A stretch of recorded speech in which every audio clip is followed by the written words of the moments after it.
Hallo, dis Maurits en van Heerden van Ope Woord Bediening. Ek en my vrou Marinda bied vir u aan soos wat dit na ons toe kom. Ek wil net vir u sê dat die skrif aanhalings en die gedeeltes wat ons lees hier kom verkieslik uit die 1933-53 Afrikaanse vertaling. En ek verwys heel dikwels na die King James vertalings met die Strongs verwysingsnommers by. Om seker te maak dat ons 'n skerp omlynde beeld verkry, sal ek stop en die skrif ondersoek of verklaar sover dit binne my moontlike of binne my bereik is.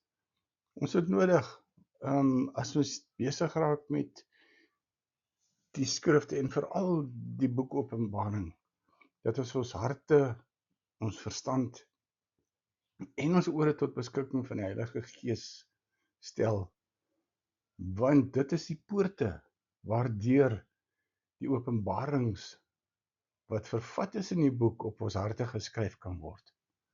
En die Heilige Gees is die skrywer. Nou, ek glo dat die hele Bybel, van die wat die eerste woord in die Bybel is, tot in die Amen, die laaste ene in Openbaring, is deur God gegee om ons ingelig te hou. En dit het baie meer vir ons te doen wanneer ons op die plek kom en ons begin verstaan wat die belangrikheid en die impak is wat hierdie skrifte en hierdie inligting op ons lewe behoort te hê. En voor ons dan begin, vra ek, Here, sal U met ons spreek deur die Heilige Gees? En ons vra Here dat U ons sal help om ons harte op U gerig te hou. Help ons Vader om te hoor wat die Gees in die gemeente sê. Ons gaan voort en ons gaan lees Openbaring 10, maar voor ons daar uitkom, kom ons gaan kyk net terug na waar ons vandaan gekom het. Hoofstuk 1 het gepraat van wie is die skrywer en wie is die skrywer van die boek. Het vir ons verduidelik waar die illustrasies plaasvind en waar die oordrag van informasie vandaan kom en plaasvind. Wie is teenwoordig daar? Hoofstuk 2 het gepraat. En die eerste 4 gemeentelike briewe wat God deur Jesus Christus aan die gemeentes gestuur het, opgeneem. Hoofstuk 3 is 'n rekord van die laaste 3 boodskappe aan die 7 gemeentes. Hoofstuk 4 het 'n 3-ledige aanslag, want dit praat en is hoofsaaklik die volgende. Dit praat van wat was, wat met ander woorde geskiedenis is, dit wat is, wat huidiglik op daai oomblik vir Johannes in sy daglikse of in sy lewenstyd plaasgevind het, en dan die dinge wat kom, wat profeties is. Hoofstuk 5 het vir ons gewys die boekrol in die regterhand van God, wat verseël is met 7 seels, wat voorop en agterop beskryf is. Dit is die titelakte van die aarde. Jy moet gaan luister na die besprekings oor hierdie hoofstukke om hierdie informasie goed alles op te tel. Hoofstuk 6 praat oor die oopmaak van die eerste 6 seels, en dan is daar verposing, want hoofstuk 7 praat nie nou van die oopmaak van die 7de seel, het praat van die 144.000 Israeliete, 12.000 uit elkeen van die stamme, en dan die ontelbare menigte wat voor die aangesig in die troon van God in die troonkamer in die raadsaal van die konings gesien is. Hoofstuk 8 praat van die opening van die 7de seel, dit praat van die goue wierookbak en die blaas van die eerste 4 van 7 basuine. Nou hierdie eerste 4 basuine se invloed en oordeel is op die aarde, met ander woorde die aarde wat die lewensmiddele voorsien aan die mense. Dis die aarde waar ons op leef in die omgewing met die gras en die diere en die see en al hierdie dinge wat gebeur met die eerste 4 basuine, vind die oordeele plaas in hierdie area. In hoofstuk 9 is vir Basyne nommer 5 tot 7 en dis die eerste oordeele op die aarde wat direk fokus op die wêreldbevolking. So hier's 'n klemverskywing wat plaasvind van hoofstuk 8 na hoofstuk 9. By implikasie sê dit vir my die volgende: dat die eerste 4 seels gaan oor die omgewing en hulle moet dus met ander woorde vir ons illustreer dat God nie onmiddellik wil ingaan en dat hy nie onmiddellik die mens wil vernietig nie, maar dat hy die mens wil waarsku. Dus hierdie eerste 4 basyne is waarskuwings. Die tweede 3 basyne is wanneer die oordeele van God die mense op aarde tref. Ons kyk nou Openbaring sover, hoofstuk 10 het gegaan oor die sterk engel uit die hemel met die klein oop boekie in sy hand. Hoofstuk 11, die 2 getuies en die 7de basuin. Hoofstuk 12, die vrou en die draak, Satan op die aarde neergewerp. Hoofstuk 13 het ons gesien, hier's 2 diere wat in die laaste dae sal heers op die aarde. Die eerste dier kom uit die see uit, die tweede dier kom uit die aarde uit. Let daarop dat hierdie diere nie uit die hemel uitkom nie, maar uit die see wat 'n aardeplek is en uit die aarde wat 'n aardeplek is. Hoofstuk 14, hierdie gedeelte dan nou gaan oor die lam en die 144.000. Ekskuus, vers 1 sê: en ek het gesien en kyk, die lam staan op die berg Sion, lam met 'n hoofletter, en saam met hom met 'n hoofletter, 144.000 met sy naam en die naam van sy vader op hulle voorhoofde geskrywe. Nou as ons sien hier op 'n stadium, vroeër het ons gelees van hoe hierdie 144.000 gemerk is voordat die winde losgelaat het en voordat die vernietiging op die aarde gekom het.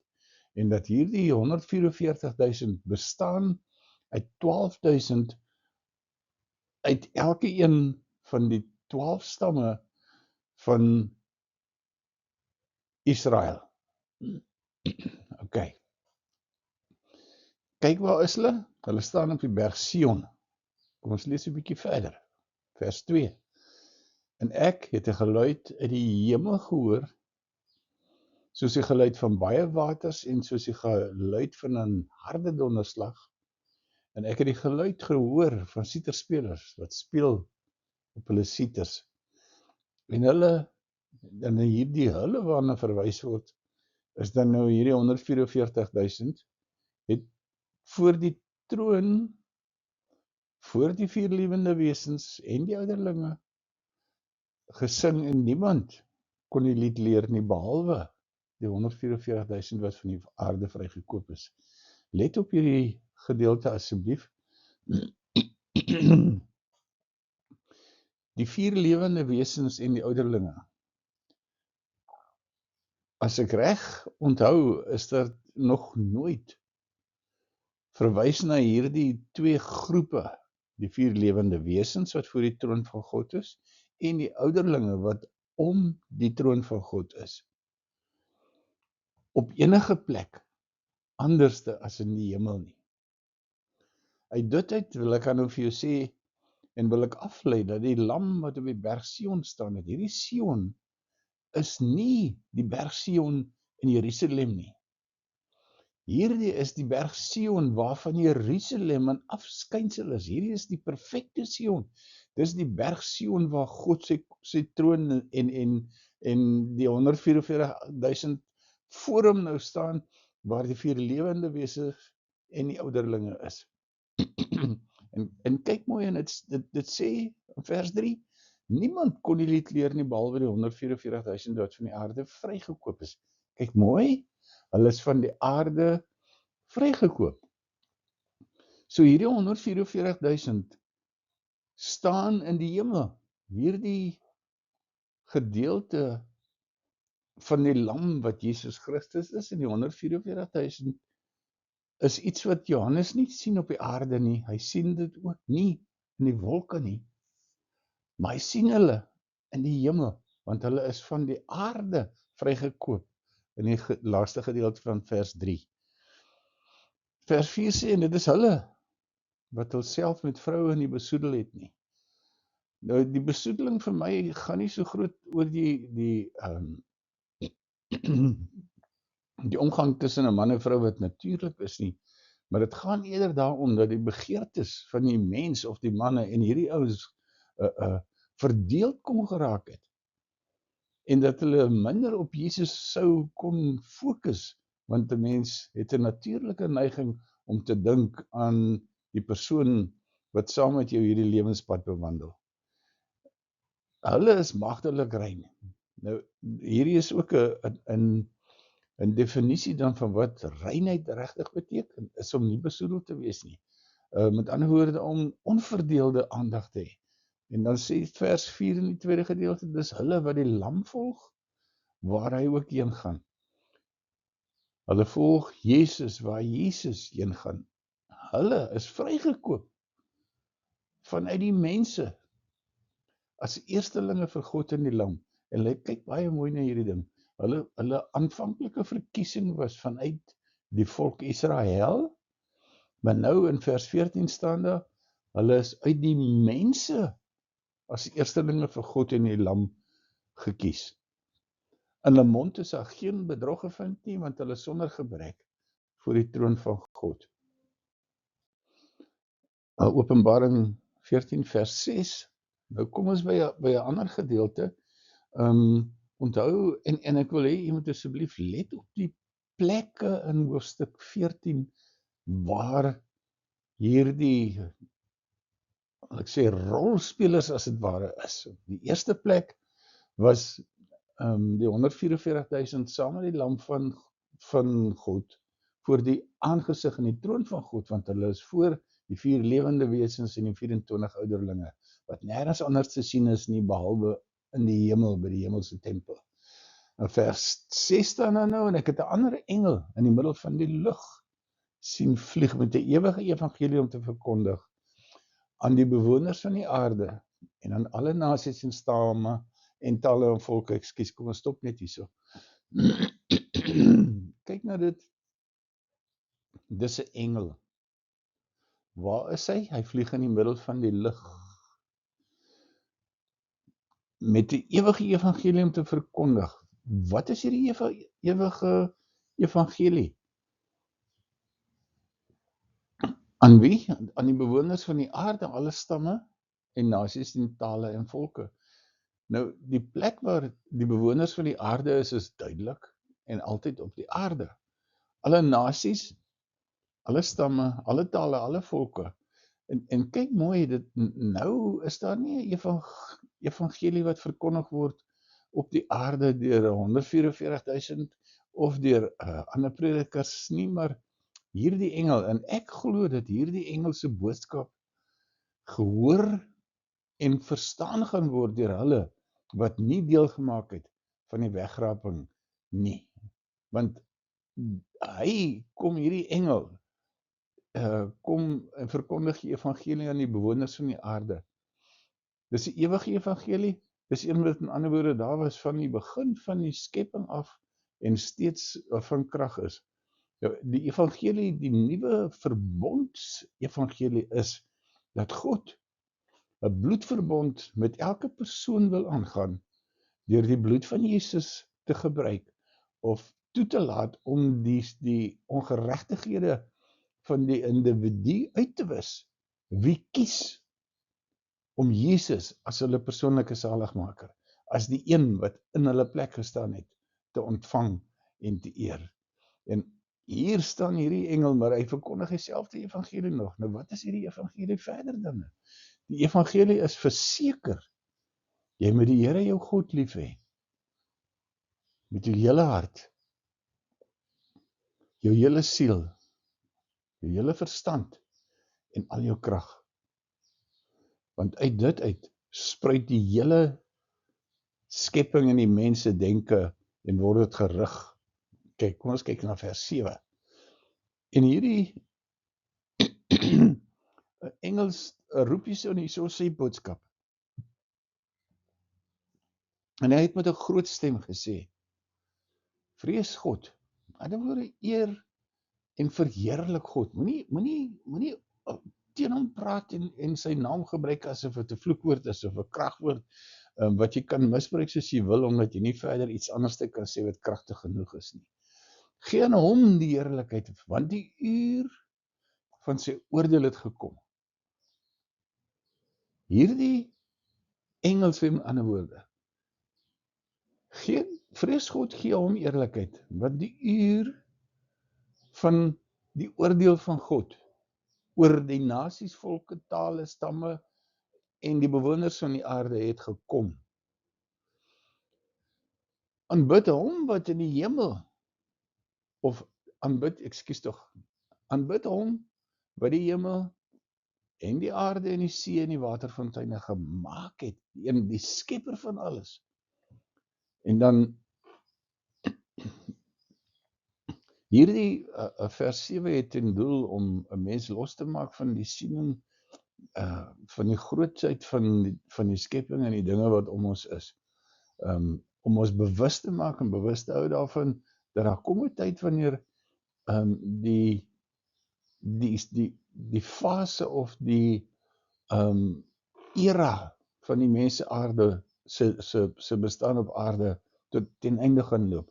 En hierdie engel kom en hy kondig dit aan. Omdat 'n ander engel het gevolg in vers 18 gesê, geval het Babylon die groot stad, omdat sy al die nasies laat drink het van die wyn, van die grimmigheid van haar hoerery. En 'n derde engel het hulle gevolg en met 'n groot stem gesê, as iemand die dier en sy beeld aanbid en die merk op sy voorhoof of op sy hand ontvang, sal hy self ook drink van die wyn en van die grimmigheid van God, wat ongemeng ingeskink is in die beker van sy toorn. En hy sal gepynig word met vuur en swavel voor die heilige engele en voor die lam. En die rook van hulle pyniging gaan op tot in alle ewigheid. En hulle dag en nag geen rus nie. Hulle wat die dier en sy beeld aanbid, en elkeen wat die merk van sy naam ontvang. Geliefdes, as ons hierdie gedeelte is, as dit nou mooi gaan ontleed en so 'n bietjie kyk na dit, dan beteken dit hier is 'n plek, 'n groot stad, 'n Babylon, wat 'n waardestelsel het wat nie uit God uitgebore is nie, want dit kom uit Babylon uit. Want en hierdie Babylon stelsel veroorsaak dat die mense verkeerd optree, en dan die antichrist waarvan hier gepraat word eintlik gaan aanhang. Hierdie gedeelte van vers 9 af tot vers 11 praat van wat gebeur wanneer jy die dier aanbid of sy beeld, dat jy 'n merk op jou voorhoof of op jou hand ontvang. Nou, dit sê jy sal self ook van die wyn van die grimmigheid van God. Wanneer God kwaad word, dan brul hy in die heelal 'n skrik en gaan staan stil en draai hulle gesigte of hulle aangesigte weg van hom af. Want God is nie een wat toornig is nie. Okay, en die Bybel sê hierso, dit leer in Openbaring het Johannes aangeteken, as iemand die dier en die beeld aanbid en 'n merk op sy voorhoof of op sy hand ontvang, word al hierdie dinge, hierdie 4 gevalle word geklassifiseer asof jy aan hierdie duiwel aanbid. Okay. Vers 12, kom ons gaan soontoe. Hier kom die leidsaamheid van die heiliges te pas. Hier is hulle wat die gebooie van God en die geloof in Jesus bewaar. Dis nou, as jy kyk na hierdie gedeelte, om die konteks reg te verstaan, of die tydsberekening hiervan, moet jy verstaan, hierdie is nou, na die wegraping plaasgevind het, 3,5 in hy laaste 7 jaar siklus, voordat die era van die mense op aarde, hierdie era van die mense op aarde tot einde kom, hierdie dinge gebeur in daai era, dit sê met ander woorde, die wegraping het plaasgevind, want die aanbidding van die dier in sy beeld en die merk op die hand, daai gedeelte vind nie plaas terwyl die Heilige Gees in die mense op aarde is nie, want hulle verhoed dat dit plaasvind deur hulle teenwoordigheid en deur hulle stemme en wanneer hulle Semir enige van hierdie gebruike en goedes begin goed praat op aarde. Vers 13 sê, en ek het 'n stem uit die hemel aan my hoor sê, skryf, salig is van nou af die dode, wat in die Here sterwe. Ja, sê die Gees, sodat hulle kan rus van hulle arbeid, en hulle werke volg met hulle. Kyk mooi wat dit sê. Ek het 'n stem uit die hemel aan my hoor sê. Weer eens 'n ander plek af, dis nie op die aarde nie, maar hy hoor dit terwyl hy voor die troon van God is. Salig is van nou af. Dis met ander watter dode is dit? Hier is die dode wat sterwe gedurende wat bekend staan as die groot verdrukking, die laaste 7 jaar van die siklus van die mens op aarde. Goed. Vanaf vers 14 in Openbaring 14 sien ons die afoes van die aarde. Nou verstaan dat wanneer 'n mens 'n land afoes, dan kry jy die goeie vrug of die saad, die plante wat saad gegee het, wat lyk soos hulle oorspronklike doel en wat gebruik kan word. So in ander woorde, as jy 'n land gaan afoes, dan kry jy nie altyd net koring daar nie.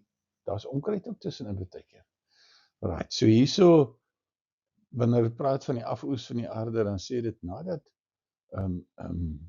Jesus dan nou die mense weggevat het in die weggeraping om by hom te wees in die wolke, sien Johannes die volgende in vers 14. Ek het gesien en kyk, daar was 'n wit wolk en een soos 'n mens se seun wat op die wolk sit met 'n goue kroon op sy hoof en in sy hand 'n skerp sekel. Kom ons stop net so 'n bietjie hier en ondersoek hierdie ding. 'n Wit wolk, waarheen toe Jesus buitekant Jerusalem op 'n lyfwerk staan en hy opgeneem is in die hemel, hoe is hy weggeneem van die aarde af? Die disippels het gestaan en kyk en daar het 'n wolk gekom en Jesus is in die wolk weggeneem. Okay. So nou sê dit, daar's 'n wit wolk, hier sien Johannes, hy sien nie die wit wolk en nou sien hy, hier is die mense seun wat op die wolk sit. Dis Jesus. Hoekom? Want hy het 'n goue kroon op sy hoof en in sy hand 'n skerp sekel. Dit beteken hy het 'n koningskap wat op hom rus en dat hy die mag het om die oes in te samel. Vers 15 praat, en 'n ander engel het die tempel gekom. Weereens, kyk waar die engel vandaan kom. Hy kom nie uit die lug uit nie, hy kom nie uit die aarde uit of uit die see uit of op die uit die hemel ruim wat om die aarde is. Hy kom ook nie uit die wolk uit nie, hy kom uit die tempel van God. En hy het met 'n groot stem geroep na hom wat op die wolk sit. Hierso, as jy nou, kom stop net gou hierso by vers 15.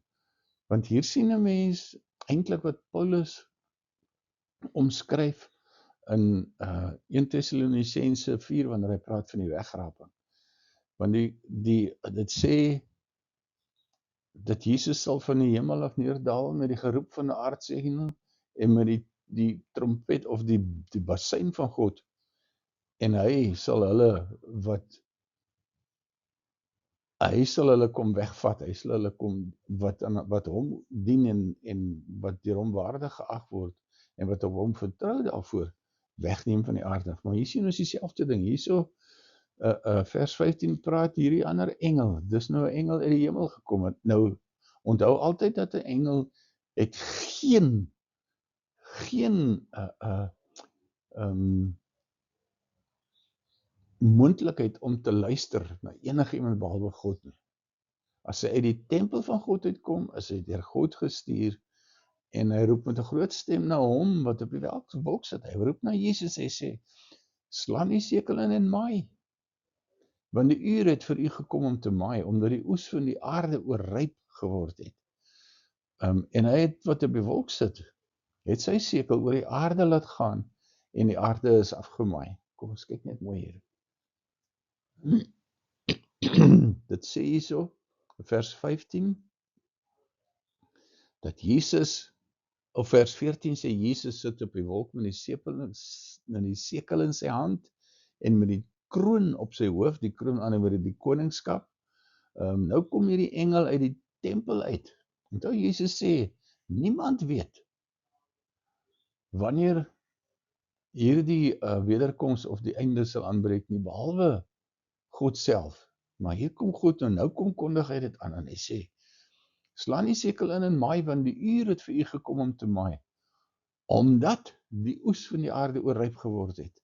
Nou as 'n ding oorryp word, dan staan hy naby aan verrotting gewoonlik, of hy is nou op so 'n stadium dat hy amper wil begin geboorte gee aan iets niets, as hy nie in die grond sou val. En Jesus het dan nou gegaan en hy die aarde afgemaai. Okay. Nou gebeur daar iets anderste. Dis nou die eerste gedeeltetjie van die afoes van die aarde. Die tweede gedeelte. Nou kom 'n ander engel, nie dieselfde een wat na Jesus geroep het nie. Kom ook uit die tempel wat in die hemel is. En hierdie engel het ook 'n skerp sekel gehad. Onthou, Jesus die skerp sekel, en hierdie tweede engel het 'n skerp sekel. En dan sê vers 18, 'n ander engel. Nou sit jy met die engel met die sekel in die hand, wat uit die tempel van God uitkom, en 'n ander engel wat mag oor die vuur gehad het uit die altaar gekom. Waar is die altaar? Hierdie altaar is nie Jerusalem nie, hierdie altaar is die altaar wat in die hemel is, maar hier het uit die altaar gekom, en met 'n groot stem geroep na hom wat die skerp sekel het, en gesê, kom ons stop hierso. Ons sien op 'n stadium, sien ons die martelare wat onder die altaar van God skuil, en hulle roep na die Here en sê, Here, hoe lank gaan U nog verduur terwyl hierdie dinge op aarde aangaan?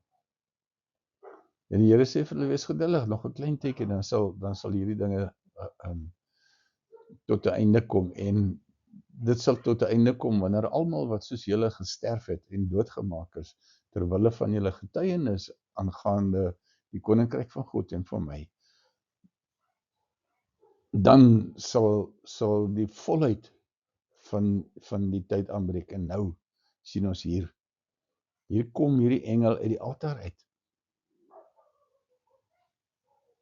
en met 'n groot stem het hy na hom geroep wat die skerp sekel het, die engel met ander woorde, slaan jou skerp sekel in, en samel die trosse van die wingerdstok van die aarde in, want sy druiwe het ryp geword. Kyk nou so net so 'n bietjie terug,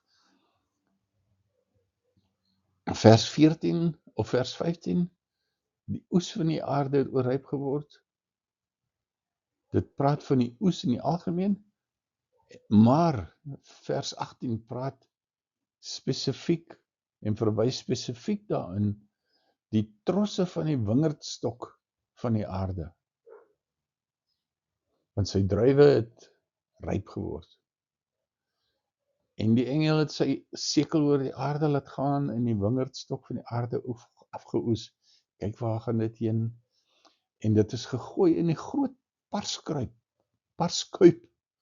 van die grimmigheid van God. En die parskuip is buitekant die stad getrap, en bloed het uit die parskuip gekom tot aan die toons van die perde, 200 myl ver, dis 300 kilometer ongeveer.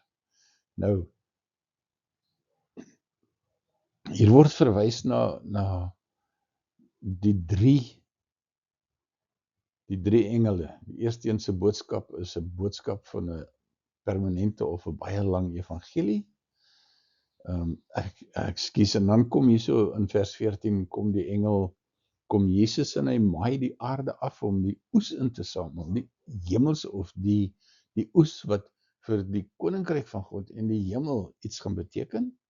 En dan is daar 'n tweede ene, die engel wat uitkom met die skerp sekel vanuit die tempel, en dan sy maatjie, die ou wat mag oor die vuur gehad het, kom uit die altaar uit, die een kom uit die hemel, uit die tempel uit, die ander een kom uit die altaar uit.